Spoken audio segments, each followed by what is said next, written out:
Ngibingelele kuwe mlaleli, ngiyathemba ukuthi uyaphila. Mina ngizocela kuwe-ke laphana-ke ukuthi-ke engabe usangoshaya-ke kulo-ke leli khasi-ke leli-ke wenze okulungile-ke laphana-ke ungixhase ucindezele-ke ibhathini subscribe nje kulezi mali kumahhala nje ukhishwe nesenti-ke elimnyama-ke leli-ke kwenza ukwazi ukuthi-ke uqhubeke uthole nezinye-ke iy'ndaba-ke ezintsha-ke nje engizobe ngilethela zona-ke kulo-ke leli khasi-ke leli-ke ukuze ngingakuphuthi lezi ndaba ongawenza njengamanje ukuthi-ke ucindezeleke ibhathini usubscribe njengamanje-ke.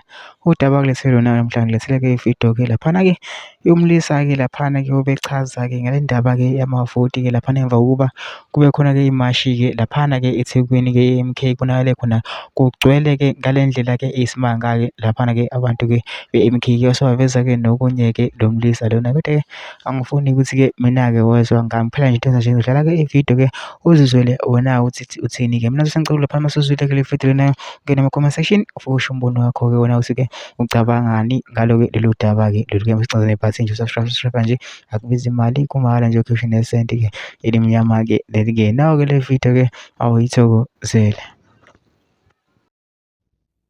Besigalelekile namhlanje lapha eThekwini eKZN sizoveza ukuthi ngempela obani abaphethe itheku.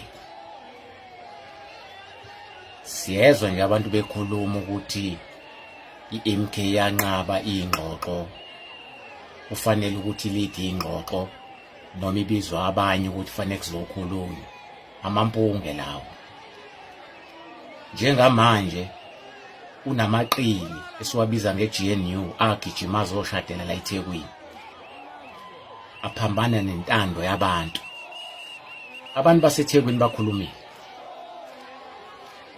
ukusedelela kwalokho ukuthi saziqhenya sangaya ingxoxweni kube kwaziwa kahle ukuthi nalo 45% esanikwa wona akusiwo wethu. Thina sawina ngo-2/3 majority KwaZulu Natal. So ukusedelela kwalokho ukuthi kube khona abantu abasibuza ukuthi why singazange sivume ukuthi siye ingxoxweni sayiqhenya whatsoever. Siyasazi isitori sethu thina ukuthi sarojwa KwaZulu Natal. So manje-ke asizoloke siphuphelwa ngokuthi yindaba i-MK yadileya yayitshela yangafuni kukhona abayibiza ukuthi kuzoxoxwa. Babesibiza njengobani ababesibiza. Kuyithina-ke sinalo 45% esaphiwa wona ngoba phela sawuphiwa i-system. Thina ngokwe-MK siyi-2/3 majority KwaZulu Natal. Iproof yalokho ilabantu abaningi babona begcwele la eThekwini namhlanje abazokhombisa ukuthi ibona abakhuluma ngazwi linye ukuthi bafuna ukubusa obani eThekwini. One day is one day. I-MK izobusa.